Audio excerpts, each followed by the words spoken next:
আজ আমরা সেই ভিডিওটা নিয়ে আলোচনা করতে চলেছি। যদি আপনার বয়স 25 থেকে 35 বছর এখন, তাহলে আপনার বিনিয়োগ করে এই সময় বিনিয়োগ করে আপনার অবসর সময়ের আর্থিক অবস্থাটাকে মজবুত করার একটা সঠিক সময়। তো বন্ধুরা, আমরা এসবিআইয়ের একটি দারুণ স্কিম সম্পর্কে আলোচনা করতে যাচ্ছি। আপনি যদি মাত্র 2.5 লক্ষ টাকা এককালীন বিনিয়োগ করেন, তাহলে একটি নির্দিষ্ট সময় পরে আপনি সারা জীবন 70,000 টাকা করে পেনশন পেতে পারেন। অনেকে বিশ্বাস হচ্ছে না, তো চলুন আমরা সেটা নিয়ে বিস্তারিত আলোচনা করব। বন্ধুরা, আমরা যে প্রকল্পটি সম্পর্কে বলতে যাচ্ছি তা এসবিআইয়ের একটি খুবই ভালো মিউচুয়াল ফান্ড। এসবিআই সরকারি একটা সংস্থা, খুবই বিশ্বস্ত। তো সেই মিউচুয়াল ফান্ডের নাম হচ্ছে SBI Magnum mid cap direct growth. এই মিউচুয়াল ফান্ডের অতীতের যদি আমরা রিটার্ন পার্সেন্টেজ দেখে নিই, তাহলে দেখবেন কি এটি গত বছরে 14% রিটার্ন দিয়েছে, গত 2 বছরে 26% রিটার্ন দিয়েছে, 3 বছরে 15% রিটার্ন দিয়েছে। আর যদি আমরা 5 বছর দেখি তাহলে এটা 29% পর্যন্ত রিটার্ন দিয়েছে। আর ওভারঅল জবে থেকে খুলেছে আজ অবধি যদি টোটাল একটা গড় হিসাব করা হয় তাহলে 21% পর্যন্ত কিন্তু রিটার্ন দিচ্ছে। বন্ধুরা, এখানে ইনভেস্টমেন্ট করার জন্য দুটো অপশন রয়েছে, দু রকমভাবে ইনভেস্টমেন্ট করাতে পারে। যে কি আপনার এই মিউচুয়াল ফান্ডে এককালীন এই 2.5 লক্ষ টাকাটাকে বিনিয়োগ করেন এবং প্রথম অপশন চুজ করেন, তাহলে আপনি সারা জীবন প্রতি মাসে 7,000 টাকা পেনশন পাবেন। আর যদি আপনি দ্বিতীয় অপশন চুজ করেন তাহলে আপনি প্রতি মাসে 70,000 টাকা পেনশন পাবেন এবং আপনার একটা সময়ের পরে একটা বড় অঙ্কের টাকাও পাবেন। তো আসুন একটা উদাহরণের মাধ্যমে একবারে ক্লিয়ারলি আপনাদের সঙ্গে আলোচনা করে দিচ্ছি। আমি ধরে নিচ্ছি আপনি 2.5 লক্ষ টাকা নিয়ে আপনি প্রথম বিকল্প মানে প্রথম অপশনটি ধরুন আপনি চুজ করেছেন।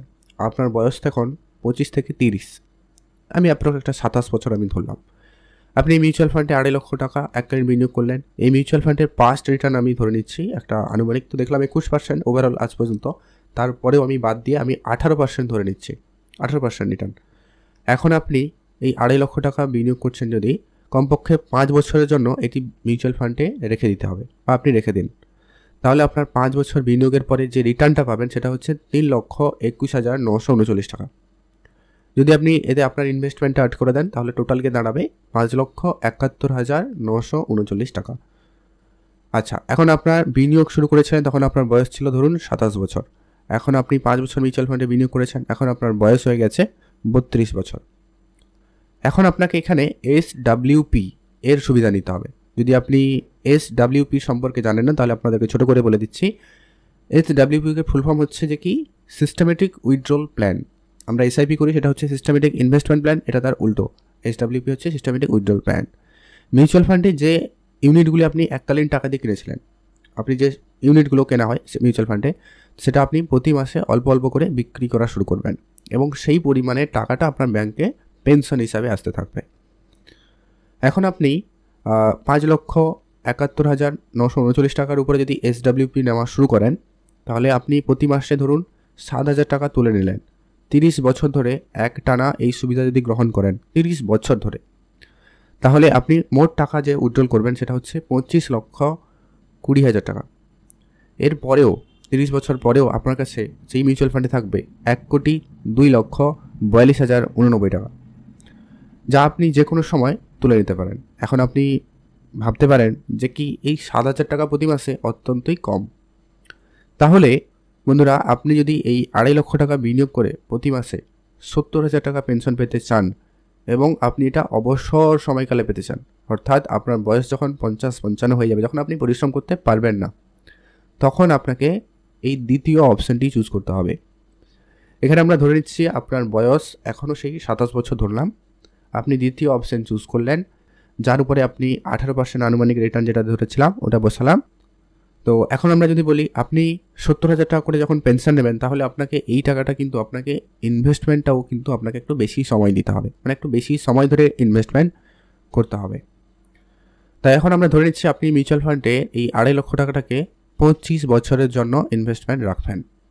যখন আপনার বয়স হয়ে যাবে 27 + 25 একটু 52 বছর, 50-52 বছর যখন হবে, এখন আপনার বিনিয়োগের উপর আপনি যে আনুমানিক রিটার্নটা পাবেন সেটা হচ্ছে 1,54,17,157 টাকা।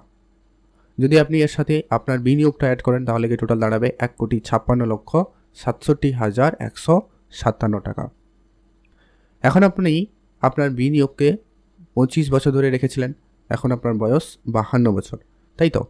এই সময় আপনার মোট টাকা থেকে আপনার যা টাকা হয়েছে সেখান থেকে আপনি 56,67,157 টাকাকে তুলে নিন এই সময়, মানে আপনি যখন 52 বছর বয়স তখন আপনি একটা 56 লক্ষ টাকা তুলে নেবেন।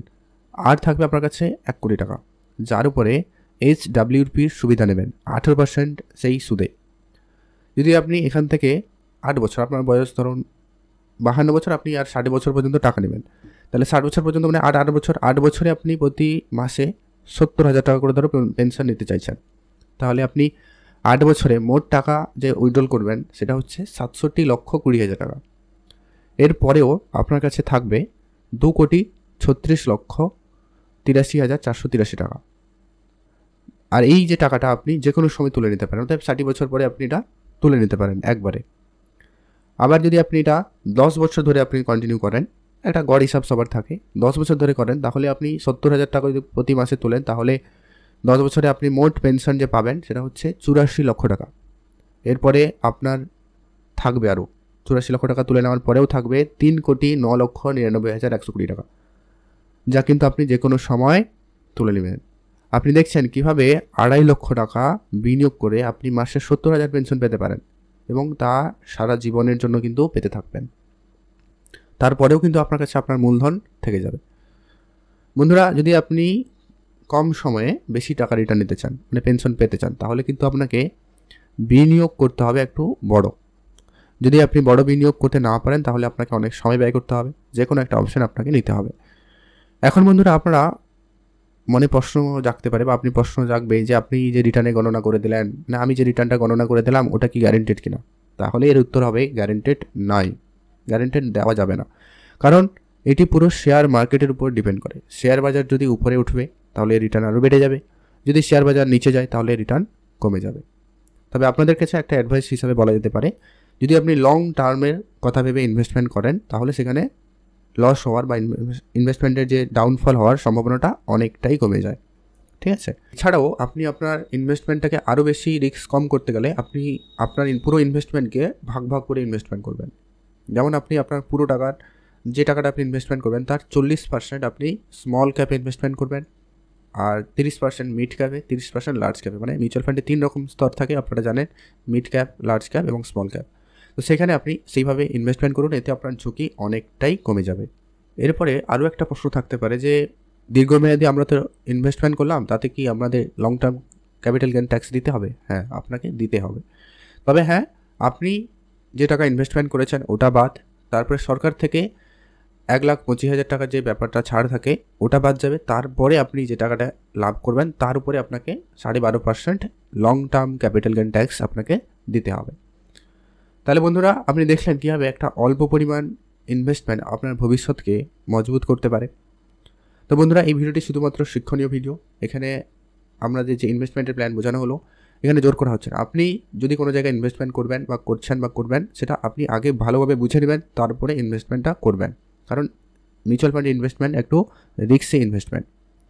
তো বন্ধুরা, ভিডিওটি কেমন লাগলো অবশ্যই লাইক কমেন্ট করে জানাবেন, আর ভিডিওটি সম্পূর্ণ দেখার জন্য আপনাদের অনেক অনেক ধন্যবাদ।